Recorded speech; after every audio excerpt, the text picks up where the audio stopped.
technology acknowledges that our campuses are located on the unceded traditional territories of the Coast Salish nations of Musqueam, Squamish, and Tsleil-Waututh.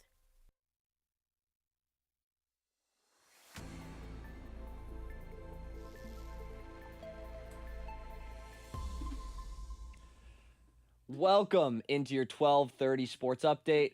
I'm your host, Elijah Ford. The Toronto Blue Jays are only one win away from their first World Series championship since 1993 after they handedly defeated the Los Angeles Dodgers last night 6-1. The Toronto Bats came out on fire with Davis Schneider and Vladimir Guerrero Jr. hitting back-to-back home runs off of two-time Cy Young winner Blake Snell's first and third pitches of the game, the first consecutive home runs to start a World Series game ever. Blue Jays pitcher Trey Savage was a force of nature last night, setting a World Series rookie record with 12 strikeouts. Blue Jays veteran Max Scherzer says his team is ready to finish the job.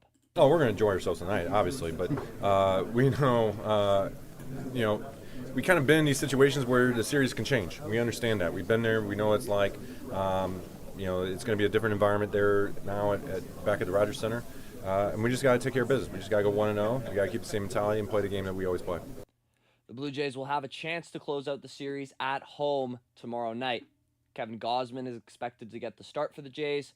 The Dodgers are expected to counter with their ace Yoshinobu Yamamoto, who pitched a complete game against the Blue Jays in Game 2. The first pitch is set for 5 p.m. The Vancouver Canucks are down south tonight for a matchup in St. Louis against the Blues. The Blues are one of the teams looking up at the Canucks in the standings, sitting only 3 points behind currently.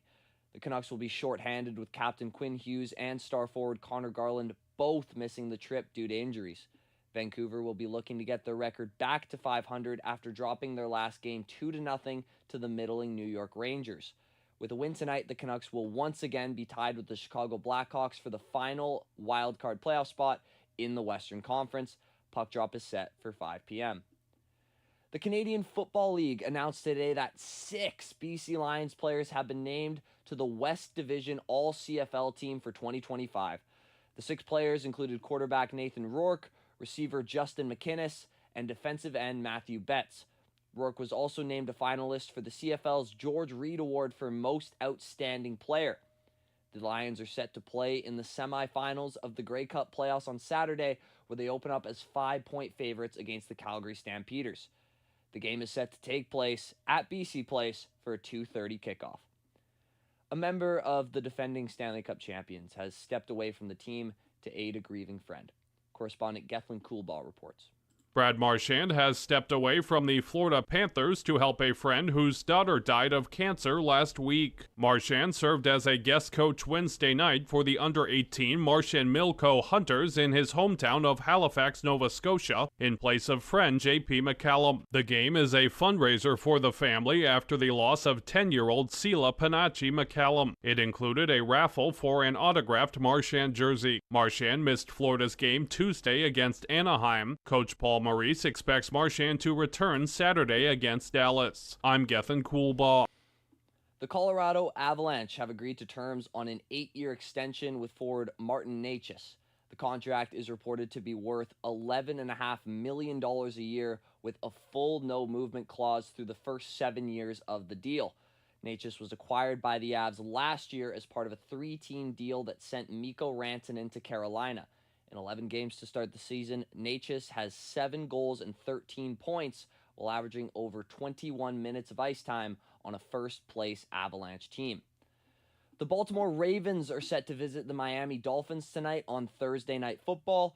This game will mark the return of Ravens superstar quarterback Lamar Jackson, who has been sidelined for 4 weeks with a hamstring injury. These teams come into tonight with 2 wins through 8 weeks, a far cry from their preseason expectations, particularly the Ravens, who came into the season as a top Super Bowl favorite. Kickoff is set for 5:15 p.m. 11 games on the NHL slate tonight, including 5 Canadian teams. Ottawa entertains Calgary. Winnipeg faces Chicago. Edmonton hosts the New York Rangers. Toronto was the only team in action last night, falling 6-3 to Columbus. Thank you for tuning in to your 12:30 Sports Update. I'm Elijah Ford for BCIT's The Crow.